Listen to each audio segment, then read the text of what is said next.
through the roof. Ego can be ugly, but also sexy.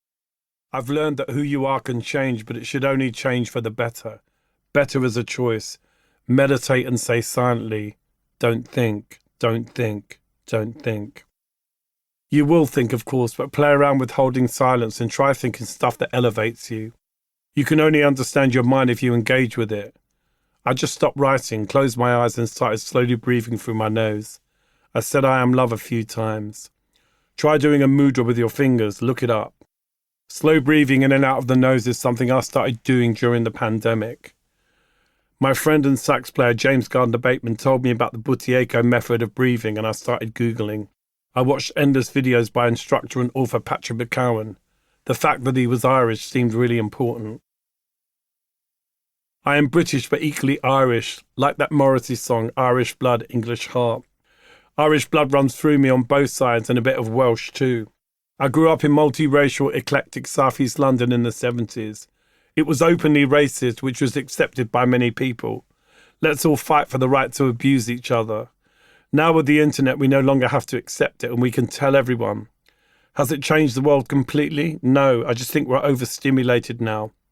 Pop culture is the headless chicken free for all. If you hated me in the 80s and wanted to tell me, you had to write a letter. Now you just tap a keyboard and I know how you feel. Saying that, I don't seem to have trolls. Maybe at times I have been a troll myself.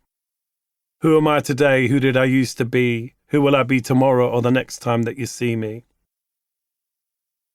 I don't think I was ever horrible, but I'm certainly much nicer than I used to be. I'm nicer to myself and I'm less reactive to behaviour that might have once triggered me. In fact, I think being less reactive has been my life's work for the last 10 years. I dip in and out of therapy all the time. People tend to look down at therapy as a self-indulgent pastime. Oh, very American, they say. But I've always said you should get it before you need it. Having someone listen to you impartially and not tell you what you want to hear can be very life-affirming. The last therapist I worked with, Dr. Sarah, was in LA, so it was very American. And we did our sessions over Zoom during the pandemic while I was in London. I inherited Dr. Sarah from my manager and friend Paul Kemsley, PK, and his wife Dorit. Sharing therapist is very modern. Dr. Sarah told me I was a people pleaser, which blew my sense of punk. I always thought of myself as a people agitator. But when I started to think about it, I realised I don't like arguing as much as I used to. I really used to enjoy arguing and being right, but now I know there is no price for being right. What's the point? Growing up, I never really knew that I had the power to change my mind, but being able to change what you think about things is one of the healthiest things you can do. Right now, you'll have read about my war with John Moss, and even though I don't like what he has done, I don't hate him or wish him harm. After all my drug addictions and public car crashes, I started to get a sense of who I really was. My ex-friend, the club promoter, among other things, Philip Sullen, said at the time, "You have all your Irish charm back. You remind me of the boy I met at 15. He said for a long time I'd lost my sense of humour. Sadly, I think the same of him now. But it's true, I can turn off my anger now in a way I never could before. Though I think I've always been very forgiving because I've been forgiven many things myself. I sometimes scream out loud when I'm frustrated and Tiffany, my day-to-day manager, might think I'm attacking her, but it's never personal. I'm screaming at the universe. My ability to forgive annoys my family, especially my sister Siobhan, but she finds it easy to hate people on my behalf. I don't have a favourite sibling, but if I did, it would be Siobhan. We are 5 boys, Richard, Kevin, me, Gerald, David, and then Siobhan. All the boys feel protective towards her. She's our baby sister. Mum waited patiently for her and she is a diamond.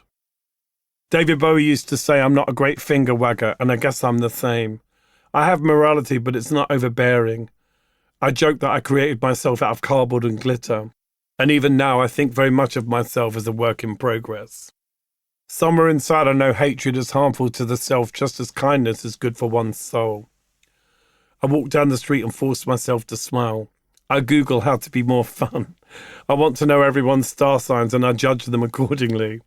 I've decided that it's the person's moon sign that really tells you the most about them. Morrissey is a Gemini like me, but the Scorpio moon makes him tricky, like Mick Hucknall, another Gemini with a Scorpio moon. It's not a condemnation, and I laugh when people ask, is it bad to be a Scorpio? As a rule, a Scorpio would never ask that question. They are often annoyingly confident, very attractive. Ask anyone their